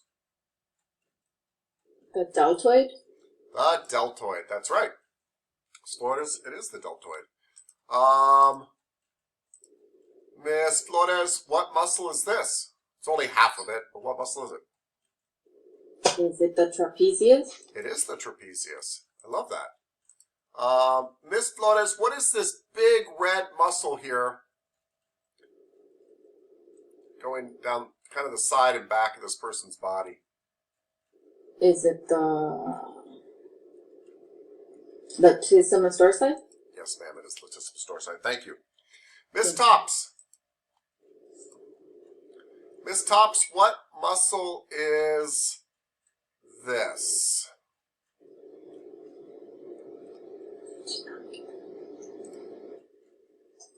That is the teres minor. Okay. I like to use it. Teres major. It's one of those two. It's one of those two. It is really one of those two. Let's figure out which one it is. Can you kind of barely see the outline of the scapula here? Yes. Okay. And I think that's the teres major because the teres minor is on top. Yes, that's what I was going to say. Is this is the inferior angle of the scapula, so you can't go down lower than this. So I really like your logic. So the minor's on top. So this is probably the major. If they had a really clear picture of where it went, that would help too. But yes, this is teres major. I love your thought process. Thank you. Okay. So what two muscles are these, Ms. Tops? Teres minor and teres major. Yeah. Thank you, ma'am. Okay. Boom. Nicely done. And what muscle is this, Ms. Tops? Is that the subscapularis? Is it under the scapula? Or the infrascapularis? The infraspinatus. Yes. Infraspinatus because it's under the spine. This is considered the spine of the scapula. Infraspinatus. Anytime I say infraspinatus, you say what, Miss Tops? Teres minor. Thank you. Anytime I say teres minor, you say what? Infraspinatus. Thank you, ma'am. Miss Juntapone. Yes. Miss Juntapone, what's this little... I don't know what they're asking here, but I assume they're asking this muscle in red. It goes with the infraspinatus. Anytime I say infraspinatus, you say... Teres minor. Teres minor. All right. Infraspinatus and teres minor. Nicely done. What is this muscle? This is underneath the scapula. This is ironically in front, but it's underneath the scapula from the backside, so it's called the... Subscapularis. Subscapularis. Nicely done. Oh, shoot. I just gave you that one, but tell me, what is this muscle? Supraspinatus. Yes, supraspinatus. Thank you. Thank you, thank you, thank you. On top of the spine, everybody. Here's the spine. You feel the spine. A lot of people think the spine is the top of the scapula because they don't actually realize their scapula goes all the way up here, but this is the supraspinatus. Really well done. Thank you. Mr. Kachekian. Yes. Mr. Kachekian, what muscle is this? That's the teres major. Could another muscle fit below it here? On this edge of the scapula? Is it the teres minor? Yes, teres minor. Anytime I say teres minor, you say what? Infraspinatus? Yes, anytime I say infraspinatus, you say what? Probably teres minor. Thank you. What muscle group is this? I think they're referring to the whole group here. Is that the erector spinae? It is the erector spinae group. Thank you, sir. What muscles are these right here between the medial border of the scapula and your spine? The rhomboid major and minor? Yeah, which one's on top? The minor? Yes. Nicely done. Rhomboids. Beautiful. Beautiful. What muscle is this? What half of a muscle is this? That's the... Oh, God. Its insertion is the deltoid's origin. I have it on the tip of my tongue. Yeah, I believe you. You're probably just feeling trapped right now because you're under a lot of pressure and things like that. Oh, the trapezius. Ah, good. Trapezius. Oh, I'm so dumb. No, you're not. Don't ever say that about yourself. Don't do that. No, it's just not true. Not true at all. All right? Thank you, sir. We're going to stop right there. And you are not dumb. Thank you. You are under a lot of pressure being asked questions. That's all you are. Oh, Miss Kilpatrick. What is this muscle going from the scapula into the side of the neck, actually? I'm sorry, can you say it again? What's this muscle right here going from the scapula up to the side of the neck?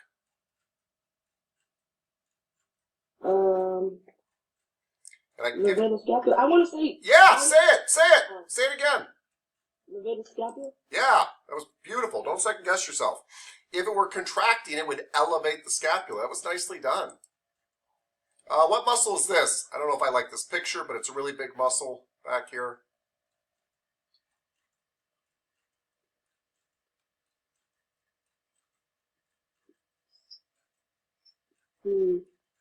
This one kind of... Like this. What? No, I'm sorry. This one kind of...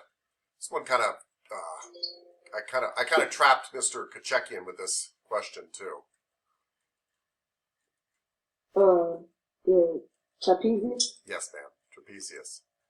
And last but not least, what is this sawtoothed-like muscle under here that actually comes from the medial border of the scapula out to the ribs, first 8 or 9 ribs here. It's a sawtoothed muscle. Kind of sounds like saw a little bit. Serratus? Close to the sound. But I'm sorry. Yeah! Oh, serratus anterior. Oh my god, I just got my muscles confused. I'm so sorry, Mr. Kilpatrick. I'm sorry. I'm sorry. You confused me for a second too, Mr. Touch. Oh my god. I was like, no. Yes, it's serratus. Serratus means saw-like. Oh, that's going to mess you up. Anyway, you are 100% right the first time. Apparently I need to take the test tomorrow. See how I'm doing. Serratus anterior, the saw-like muscle on the thing. I wanted to make it... What is the sartorius? Why can I not even think of the sartorius right now? What is happening to my brain? The Taylor's muscle. Oh, thank you. Diagonal muscle runs across the thing. Okay, too much review for me. All right. Mr. Nochin, what muscle is this? Major. Pec major. You are right, sir. What muscle? Well, I love how they always tell us this one. Pec minor. There we go. What muscle is this, sir? Biceps. Which biceps? Biceps brachii. Thank you, sir. Biceps brachii. What are the two actions of the biceps brachii? Well, there's actually like three actions. Can you tell me some actions of the biceps brachii? Flex the arm. Flex the what? The forearm. Flex the elbow. Elbow. Cool. And what else can it do? Flex the elbow and It can actually flip my wrist over. What do we call that? supination. Yes, it is a powerful supinator. And believe it or not, this is what we all don't think of. It can also cause a flexion of the shoulder because it crosses over the shoulder. But still, very well done. Thank you, sir. One last question, Mr. Notgen. What is this muscle that is found underneath the biceps brachii? And the biceps brachii. Yeah. The coracoid. No, I like where you're going with that. What? The coracobrachialis. No, the coracobrachialis goes from your coracoid process down to your brachia, and I guess it is underneath the biceps brachii. I mean, I get where you're going with that part. But this is the muscle that all it does is flex the elbow all day long, and it gives a lot of size, actually, to the biceps brachii. I mean, it gives a lot of size to your arm in front. And, yeah, I don't know what else to tell you about it. I don't know what it is. Okay, I'm going to move along. Miss Langford, can you tell me what this muscle is?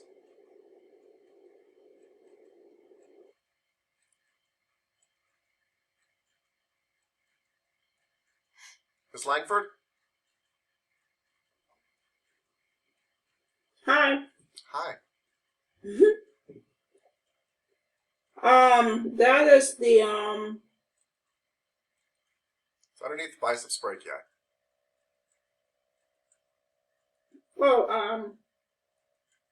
the brachialis. Yes, ma'am. The brachialis. Thank you. Thank you, thank you. What's this muscle on the posterior humerus? Miss Langford.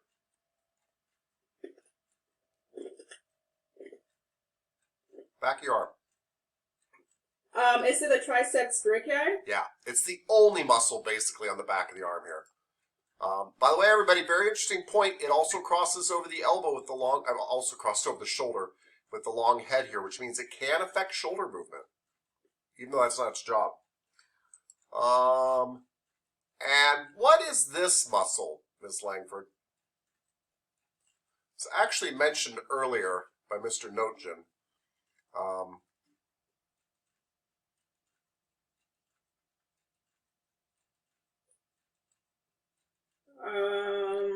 Believe it or not, it goes from the scapula to the humerus.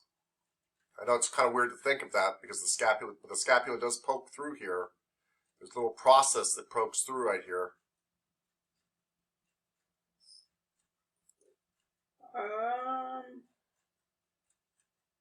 The scapula to the humerus. Yeah, there's a coracoid process pokes right through here. Oh, the coracoid brachialis. Yes, thank you, ma'am.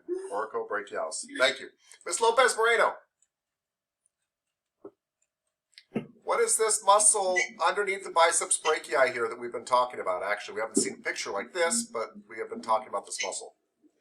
Underneath the bicep brachii is the brachialis. Thank you, ma'am. Yeah. Brachialis, beautifully done. What is this muscle, Miss Lopez Moreno?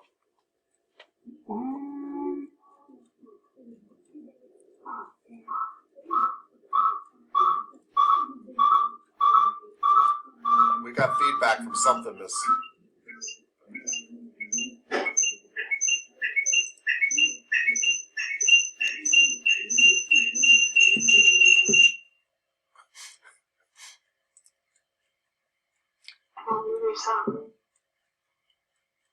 So what, just quickly tell me what this muscle is. Unless you don't know. To be honest, I'm not sure. Okay. No problem, ma'am. Mr. McClure, what is this muscle? Brachioradialis. Yeah. Yes. Why has Taps got obsessed with this muscle? Because it brings a lot of relief to the hand when you can work on it. That is true. That is 100% true. People don't know it's tight. I've worked on several people this week, and they're like, I didn't realize my form hurt that much. That's true. This muscle does get like overtime because it helps to supinate, pronate. It does flexions of the elbow all day long. Yes, but there's another reason I'm obsessed with it. It's a nice border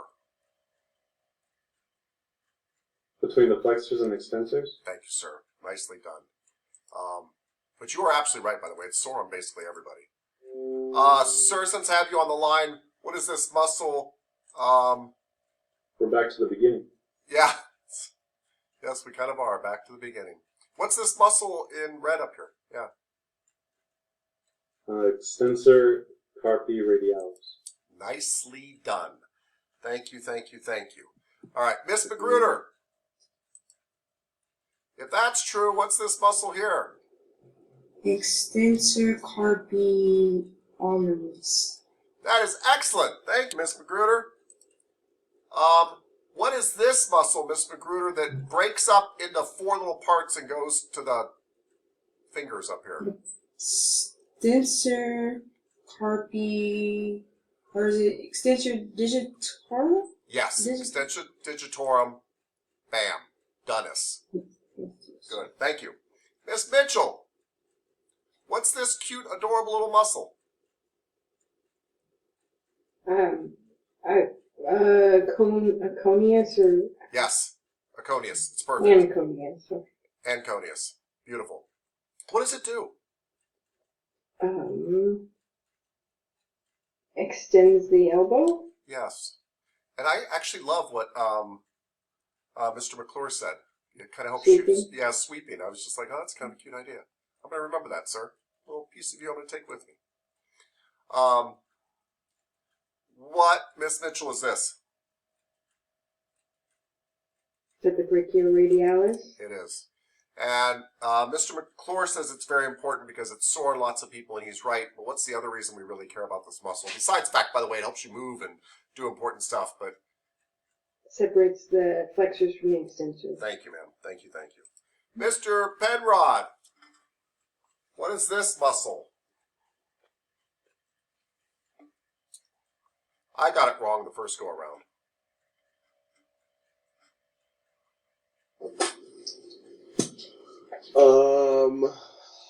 That was the flexor carpi radialis. Yes, you were right. This guy's good. So what's this muscle, sir? Flexor carpi ulnaris. Yeah, nicely done. And what's this muscle then, sir? Flexor digitorum. Is there a profundus to that? I don't know. There is a profundus to this one. Yeah. Good. Nicely done, though. All right, thanks, sir. Miss Ramirez. Hello. Hello, Miss Ramirez. Do you know the name of this muscle? Let me ask you some questions about it. Yes. Is this muscle a flexor or an extensor?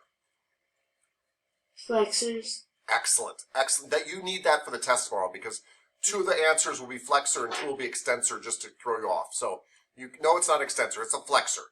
It's going to your fingers. So what word is going to be in it? It's going to 4 fingers here. Digitorum. Yes. So flexor digitorum is basically the right answer already, Ms. Ramirez. This happens to be flexor digitorum superficialis, but that first part would have gotten you through this. That's fantastic. That's what I want you to be doing. That is great. Hey, what kind of muscle is this, again, on the anterior side? Flexor. Flexor. And this one goes to the palm. If you had to sound like Harry Potter, what would you call this muscle? Flexor palm. Say it like Harry Potter. It's a spell. Flexor pal... Flexor palling. Oh. How about palmaris? Palmaris. Yeah, longus. Cool. Palmaris longus. Good. Excellent. Thank you, ma'am. Thank you, thank you. Miss Ratana, what muscle is this?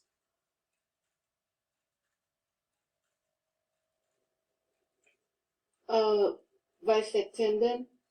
Yeah, it's the bicep tendon, actually. It's of the bicep. Nicely done, though. Okay. Miss Smith, what muscle is this?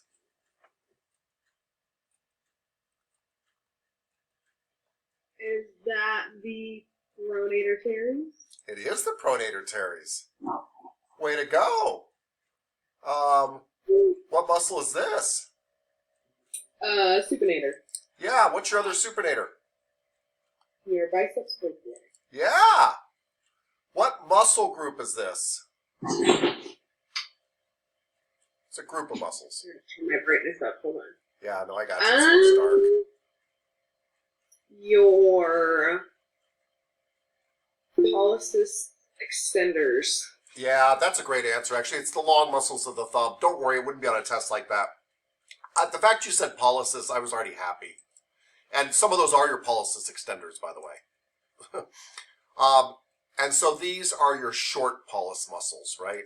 Short muscles of the thumb. Nicely done, though. Awesome. Thank you, ma'am. Okay, let's stop sharing here for a second. I think that's... yes, Mr. McClure, please, sir. You said that the biceps brachii is a supinator? Yes. I thought it was a pronator. No. No, and I can kind of prove it to you. Like, if you look at my massive biceps here, watch what happens when I supinate. They actually contract more. They ball up more. This is why bodybuilders pose like this, because they get more of a ball. Right. It's where it grabs. It pulls it towards you. Yeah. You got it. Thought you were going to catch me in another mistake. Huh. Because I've been making a lot. Yeah. Gotta be quick. Gotta be quick.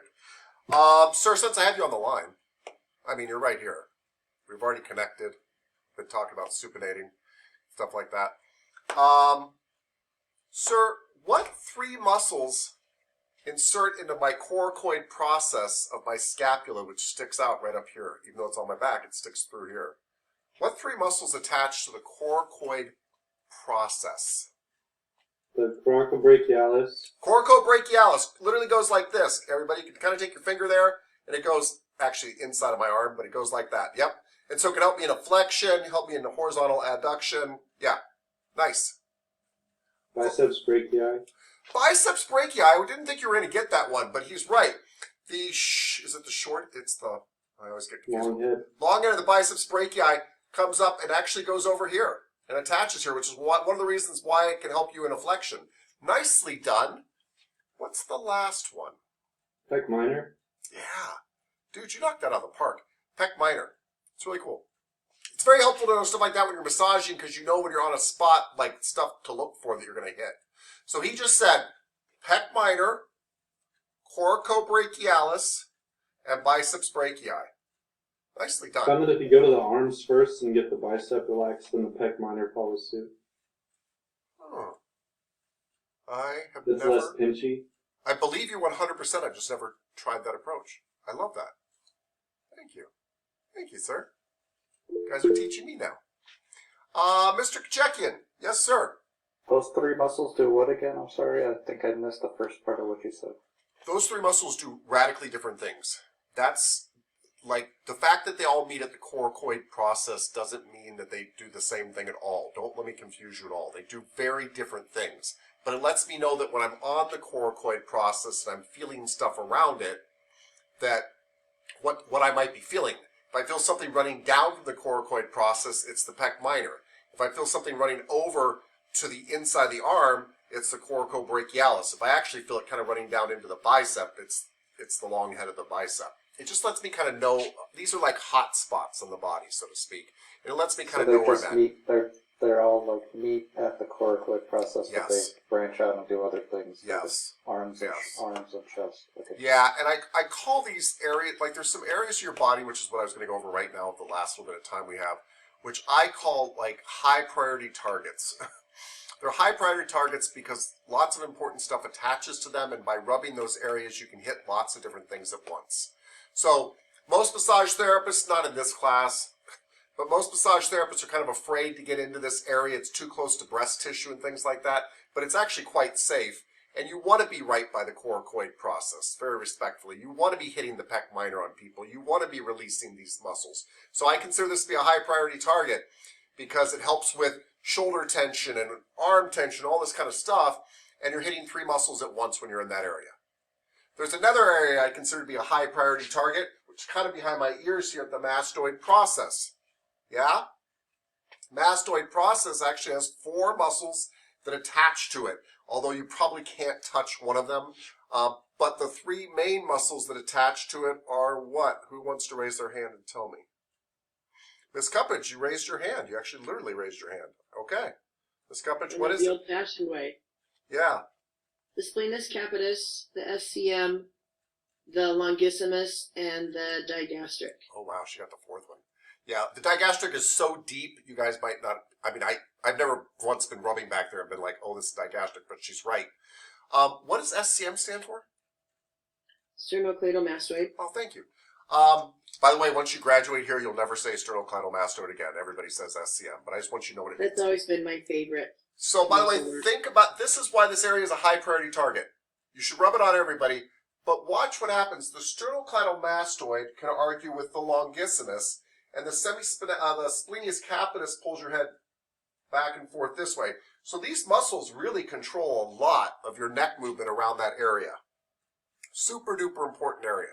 Super duper important area. And then the digastric kind of hooks through your hyoid bone with a stirrup. Thank you, Ms. Cuppage. And goes back in there too.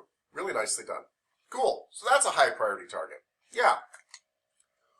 Who can tell me, I consider back here in my posterior border of my axillary region, the back of my armpit, posterior border of my axillary region, there's actually a lot of traffic going across there, going across from my back to my arm. And I see Miss Dowler nodding, which I like. So I'm going to pick on you. Can you tell me, I honestly, Miss Dowler, I don't know off the top of my head, but I think there are 6 muscles that cross over that area, basically. That's my guess off the top of my head.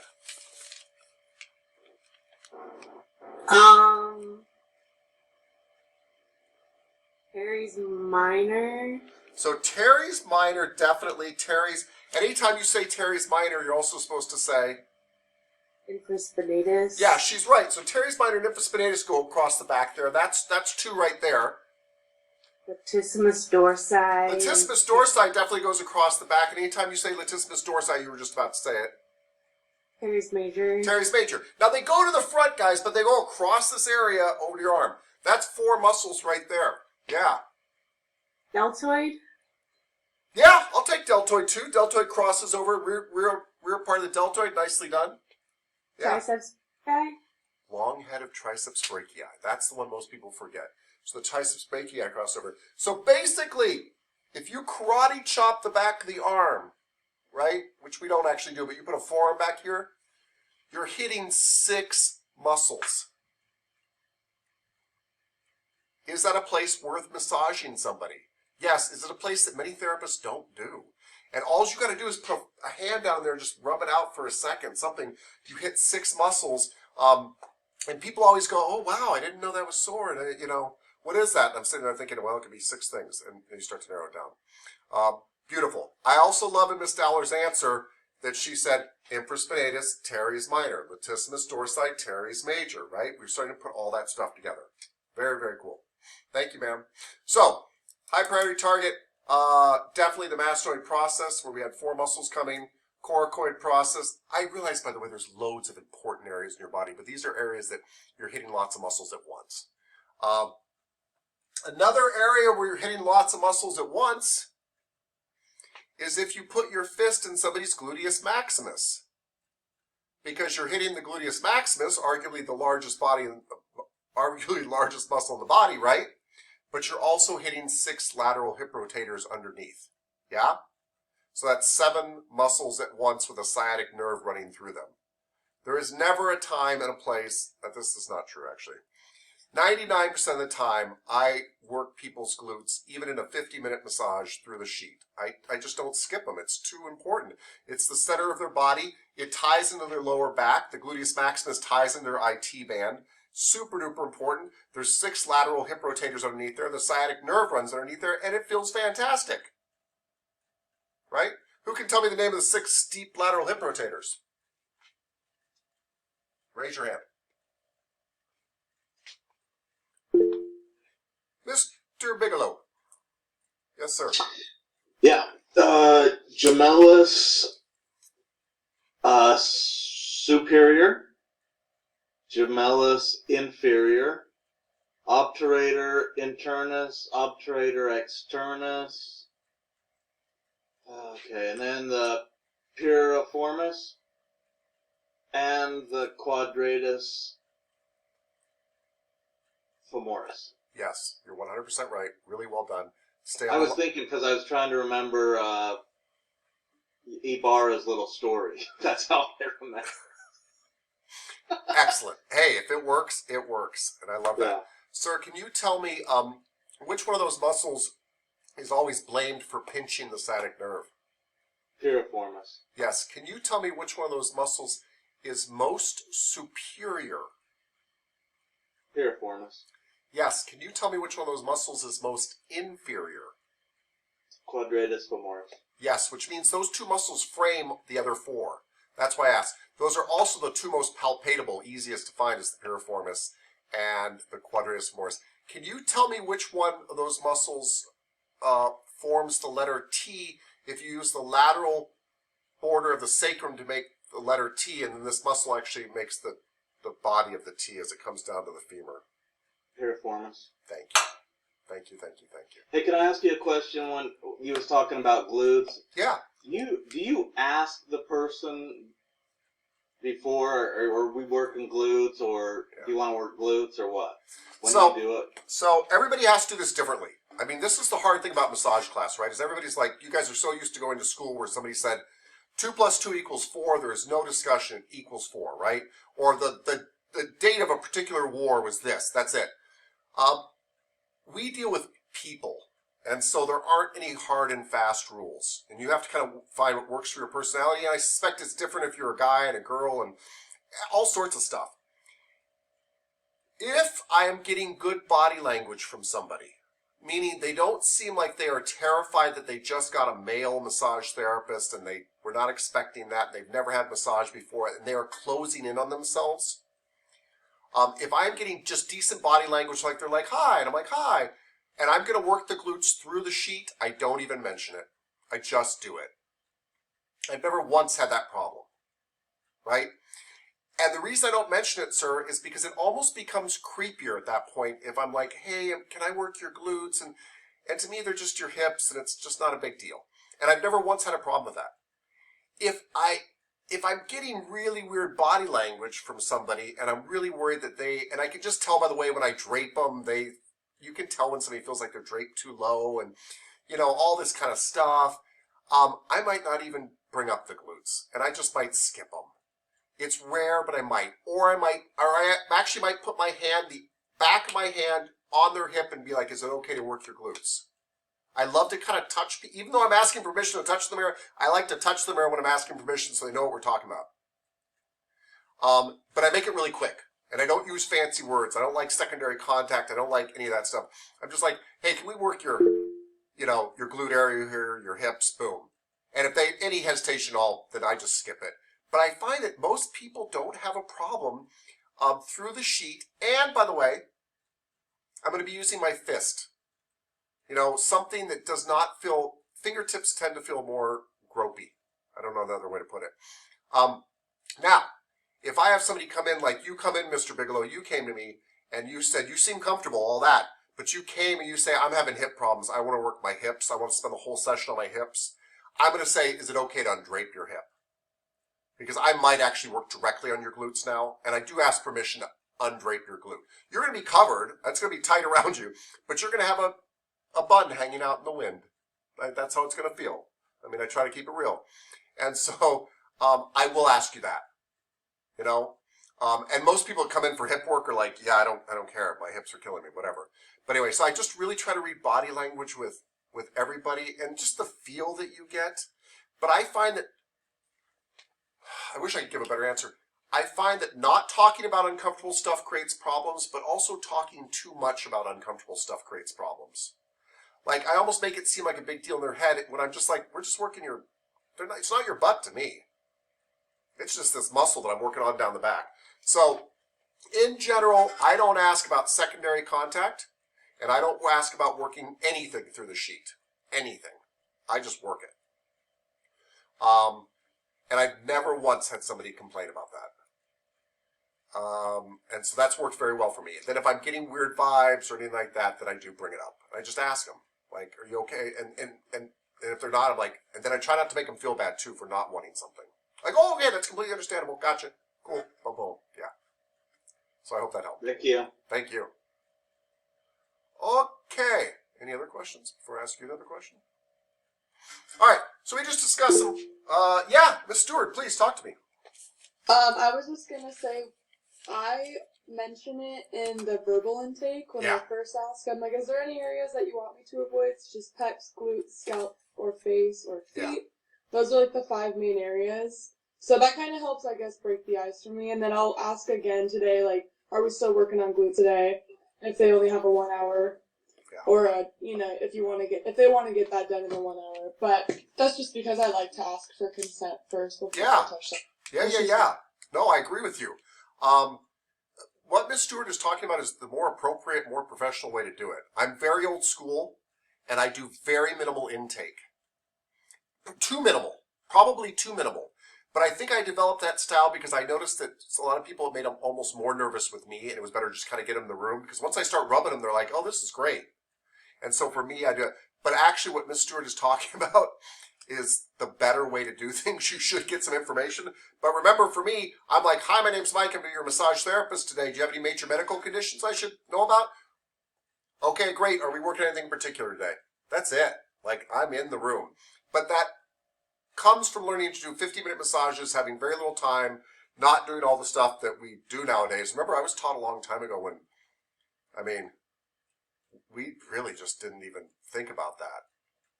I actually agree with her approach. I think it's a very good approach. Just make sure you're not asking them questions you don't need to know. Some therapists ask, like, I don't know, questions where I'm like, it wouldn't even change your massage to know. But she's asking very good questions. And I have heard a lot of therapists that add to what I just add. They don't do a long intake, but they add to what I just did with, is there anything you love having worked on, and is there anything you hate having worked on? It's a great way. A lot of people will be like, don't touch my stomach. I absolutely love my feet being done. That's super helpful information. Yeah. I also, by the way, I really do feel like people feel your intentions. And when your intentions are good, and you're always working therapeutically, people are at ease. You've got to be actually very careful about not working therapeutically. And so that's actually why I'm kind of a deep freak. Is because at least with deep, they're like, this guy is trying to loosen up these muscles. That's his focus. And I actually find sometimes when you go light, unless they want light, it's actually kind of creepy. Mr. Kachekian, sir. What Miss Stewart and you said was great too, but the things that I like to say are, what are we focusing on today and what are we avoiding today? Exactly that. You said the same thing, but that makes it much more clear in my mind. Like, if they don't want their feet worked on, I'm not touching their feet. Yep. Or if they don't want their, neck or arms worked on, I'm not touching their arms. Yeah. So then I can just focus all my time and allocate more time and do more things to other areas that they want. Yeah. I think we're all talking about how we solved this problem. And we all have slightly different solutions that are quite effective. And I would agree with that. What are we focusing on? What are we not focusing on today? Yeah. What are we going to leave alone? Those are really important questions. Really important. But the point is, for all of us, what is there? 5 questions to ask, max? After that, it starts to become arduous, you know? I can understand asking if they're pregnant. I can understand asking if they're on painkillers. But after about that, like, I mean, it's time to let it go. Miss Smith, talk to me. We just kind of got a little bit off topic, which is totally fine. But I just wanted to circle back to your high priority targets. Was it just those 4? Thank you for asking, madam. So here is some stuff that I think are really high priority targets. And some of this will be obvious. So, and most of this because there's a lot of muscles there, but I also think these are very structurally important places in the body that I really try to work into every massage as long as the client's cool with it. Feet. I know that some of us have issues with feet, but I mean, to work on a body and care about it structurally and not do feet. Can you imagine if you told an athlete that their footwear wasn't important? Just wear flip-flops today. We would say you were insane. We would say you were insane. Marathon runners have special shoes for marathon. Weightlifters have special shoes for weightlifting. Cyclists have special shoes. We know feet are important in body dynamics. We know they are super important. People spend hundreds of dollars on footwear for athletic stuff. So you're kidding yourself as a massage therapist if feet aren't super important. Bam. So feet's 1. I mean, I think legs are important, but I'm going to skip over them for a second. Feet, hips. And by hips, remember if you put your hands back here, gluteus maximus, underneath that was the 6 deep 6. But if you roll around the hips, then it's gluteus medius, gluteus minimus, tensor fascia lata, rectus femoris. Working around the hips gives you 7 muscles back here, gluteus maximus, deep 6, medius, minimus, tensor fascia lata, rectus femoris. Hips have a lot to do with how we receive our spine. So I would go feet, hips, right? And it doesn't have to be intense hip work, but I sure wouldn't forget the hips, right? You have to work everybody's back, but we all know that, and every therapist does that, right? Mastoid process, and really the entire ridge of the occipital region. Because between the 2 mastoid processes in back of my head are where the 8 suboccipitals live. And I hit those on everybody. Now, I do have some clients who are like, it's too painful, back off, whatever. But it's painful because it's a really sensitive area. It causes headaches, all sorts of problems. I think this little back portion of your head that's just a couple fingers, you know, high back here, super high priority. So, feet, hips, spine, back of head, right? And I do think actually this pectoral region, this upper pectoral region around the coracoid process and stuff like that is often very forgotten and super important. The list obviously could go on and on and on, but I think those are things. Oh, and I'm sorry, and the back of the armpit, because it's just such a great target.